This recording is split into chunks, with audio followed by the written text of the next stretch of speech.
So in this video, we're going to be talking about Gengar, the OG Ghost Poison type from Generation 1 all the way to now, and really where his viability is in competitive. And I gotta tell you, he's one of the most useful Pokemon right now with the current meta that you can actually have. I was watching the Dallas Regionals for VGC the other day, the other weekend when it was on, and all I saw was Trick Room teams. It was like 80% Trick Room teams, Trick Room, that's all it was. And so I sat down, I was looking through all the Pokemon in the decks, who could learn different things to maybe counter those Trick Rooms, because I didn't want to just fall in line with everybody else and start using a Trick Room team. I wanted to come up with a counter, and Gengar is the perfect Pokemon for a counter Trick Room team. So that's what we're going to be talking about today. We're going to start looking at his stats, resistances, weaknesses, movesets, and so on, and then we're going to go into a build and what I think you can use to really kind of plow through some of these Trick Room teams and really mess people up. I'll have a code at the end for my rental team that everybody can use. It's what I've been using, and I've been getting just wins, just lots and lots of wins, so please feel free to use it if you'd like. I'm going to go into a little bit more detail once we get there, but this Pokemon is fantastic, and he's definitely going to put some work in for you. So let's go ahead and take a look at his stats. So Gengar isn't going to be boasting a lot of really spectacular stats, but he does have two that really stand out, and that's going to be his speed stat at 110 and his special attack at 130. Special defense 75, defense 60, attack 65, HP 60. Nothing really phenomenal there. Like I said, he is more of a glass cannon type Pokemon. But with that speed, he's going to be able to outspeed a lot of different Pokemon, especially if we're talking about nullifying a Trick Room team, and you're just going to outspeed everything that was meant for that team. And then special attack at 130, I mean, that's dangerous. That's a good stat right there. This Pokemon is definitely one that can cause some damage. So let's take a quick look at his resistances and weaknesses. You can see he is resistant to grass and fairy, as well as poison and bug, but he's actually immune to normal and fighting types. Keep in mind there are some Pokemon that do bypass that and actually will do super effective damage to Gengar, for example, Surfetch with his hidden ability. But for the most part, this is actually a really nice resistance stat here to really kind of keep you safe. Now, he is weak against other ghost types. Obviously, he's a ghost. Dark types as well, ground and psychic. Be very careful with those ground attacks. That's Earthquake to Gengar. That's the end of Gengar right there. Remember, he's a glass cannon. You don't want him to be taking a lot of damage. You don't want him to be getting hit a lot. And then finally, his abilities. He only has the one. He only has Cursed Body. So that's really your only option right now. But it's still a good attack if he does get hit by something. Maybe you're in your Dynamax. Now that move is now disabled, so it does have some good aspects to it. It's not exactly a worthless ability. Gengar does have a fairly large move pool that he can pull from. There's a lot of different things. Obviously, you're going to be looking more on the special side. You're not going to be looking at the physical side, but there is a lot of different attacks that you can kind of choose from, debate what you want to do. He does have some egg moves as well. There are a few in there maybe you want to take a look at. Things like Perish Song or Reflect type, Toxic. So there's definitely some that you want to maybe look in there, see if you want to put them on, and go through and see what other TRs, TMs, and moves he learns by leveling up. But we're going to go ahead and get into a build that I have for us here. And this is going to be the main Trick Room killer. This is the main counter for the Trick Rooms that I'm using right now.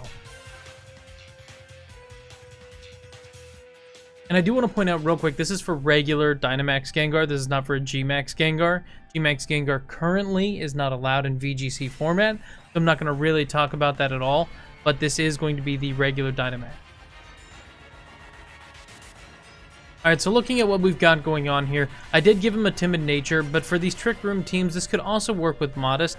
It's just your preference on that if you want to get the extra speed boost, just in case they do have something to counter if their Trick Room fails. Or if you want to get the extra special attack damage out. The EV spread is pretty simple, straightforward. 252 into speed, 252 into special attack. Throw the other one into HP or whatever you want. And then the ability is obviously going to be Cursed Body. Now for the item, I found that Focus Sash does work the best for this build. Because again, he is squishy. And I'm going to explain why the Focus Sash is really a necessary thing in just a moment, but that is what I found through experience as the best one for this Trick Room counter. Okay, so now looking at our moves, we're going to use Imprison, Trick Room, Shadow Ball, and Sludge Wave. Now, Imprison is a move that once you use it, any moves that you have on your Pokemon using Imprison that the opponent Pokemon also have in their deck is going to lock those moves and make them unusable. That's why you have Trick Room on here, because you're going to lock the Trick Room user. You're going to make it so they can't do anything. They cannot set up their Pokemon to have the speed advantage over yours by using Trick Room. Now, the thing to note, though, with Imprison is this is effective and active as long as your Pokemon remains in the battle. As long as the Pokemon that use it remains in the battle. So if Gengar dies or you switch out, they are free to use their Trick Room again. That's why we're using the Focus Sash. That way, if he gets hit hard right in the beginning or focused, he can still get the Imprison off. And then you have one more turn to take out that Trick Room team, to kill the user that's going to use that Trick Room, and now you're sitting pretty for the rest of the match with a nice speed advantage over your opponent. So once you have your Imprison off, once their Trick Room is sealed, now you're good to just take the battle. You're good to just win. Okay, you can do whatever you want. Once the Trick Roomer is killed, then you can switch Gengar out. He can feint, whatever. It doesn't matter at that point. The rest of their party's at a serious disadvantage, so you can just go ahead and win now. But speaking of winning, we still have other moves on our Gengar. We've got Shadow Ball and Sludge Wave. Now, Sludge Wave is a little bit more situational, depending on what Pokemon you have out in with Gengar to accompany him in the doubles format. You could also put, Sludge Bomb in or something like that. It doesn't have to actually be Sludge Wave.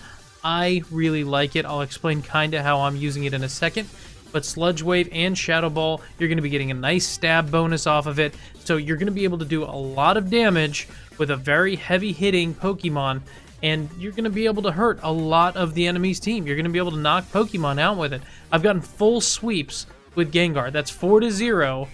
Their Pokemon are gone. I'm still up, and I got another win in Master Tier. Alright, so let's go ahead and take a look at the team that I'm using, and this is the rented code here. If you want to use it, feel free to drop it in there. But the most important thing to know is there are Pokemon on here, like the Charizard, the Dracovish, the Sirfetch'd, you don't have to use. You can supplement in or out any Pokemon that you want here. These are just some ones that I feel comfortable with from a coverage standpoint that I like using. That is a G-Max Charizard there, so I will have the G-Max Wildfire. If you've seen the Charizard video I made, I love Charizard. He is fantastic. So I like having him, but don't feel like you have to use these Pokemon. I would definitely recommend maybe the Whimsicott and the Togekiss. They come in handy more often than not, especially that Whimsicott. So let's go ahead and talk about that just a little bit. So generally, when I'm picking my Pokemon for the battle, I obviously am going to look at the opponents and see what they're going to be using. If it doesn't look like they have any Trick Roomers on their team, then that's going to change my whole setup. So we're not going to talk about that. We're specifically going with the Trick Room. So if I see they have a Trick Roomer, whether it's a Hatterene or even a Dusclops or any other Pokemon that has Trick Room, I'm going to make sure I send out my Gengar first. And I'm going to send out, most likely, my Whimsicott. Now, Whimsicott has Tailwind, it has Sunny Day, Helping Hand, and Substitute. So take the battle as it comes. Take it situationally. But a good way to start, Gengar comes out, uses Imprison. Whimsicott comes out, uses Tailwind. Maybe you want to get the extra speed to your team. Or you could do something else like a Substitute. Set yourself up in a situation to where whatever their Pokemon are, one's going to use Trick Room, maybe the other one's going to attack. Keep your Whimsicott on the field for an extra turn just to make sure. Gengar's going to stay on because he's got that Focus Sash. So that's an option for you as well. Following into the next turn, now Gengar's free to attack. So you can Helping Hand him and boost his attack by 50% and just absolutely annihilate everybody. If you did use your Substitute, this is where Sludge Wave comes in hand. Sludge Wave, being a poison move, is super effective against Whimsicott. However, if you've got your Substitute on the field, he's not going to take any more damage. It's going to break the Substitute. But with a Helping Hand, it's going to do ridiculous damage to all the enemies on the other side, unless they're Steel type or not, resistant to the poison. So just keep that in mind as well. But he does a crazy amount of damage. If you've got some type advantages or the situation calls for it, now you can Dynamax your Gengar if you want to. There's so much you can do and so much possibility here that just wreak some havoc in the very beginning of the match. that it's crazy. It's absolute insanity what you can actually do with this setup here. It just kills the Trick Room 100%. You've got decent coverage both with stab moves, with both your Sludge Wave and your Shadow Ball. You've destroyed their Trick Room. They can't do anything else, and you're set up for success. You're good to go.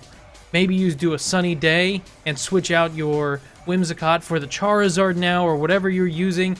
Now you're doing crazy damage, and maybe you want to G-Max your Charizard, or maybe you got a Butterfree you want to use, and you're G-Maxing your Butterfree, or heck, you got a Duran in the back, and you want to send him out to just crush everything. There's so much you could do.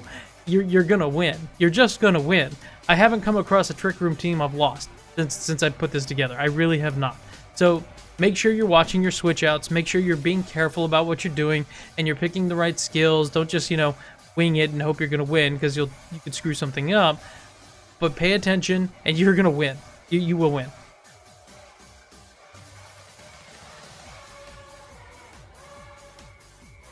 So guys, again, you don't have to build him for the Trick Room counter. You can do him just a straight Glass Cannon DPS, give him Modest or Timid Nature, 252 special attack, 252 speed, obviously the ability's Cursed Body, and then you can choose pretty much whatever item you want to give him, whether it's Life Orbs, Choice Specs, or Focus Sash, or Choice Scarf, or the berry that reduces the super effective hit one time from an enemy when they're attacking you. There's so much you could do here. It's pretty crazy. Just whatever's going to fit around your team. And then same thing about your team. You've got some coverage moves that Gengar can get. You've got fighting moves that he can learn. So you've got a lot of different coverage with your Shadow Ball, Sludge Bomb, Will-O-Wisp, Toxic, Hex, everything you can think of.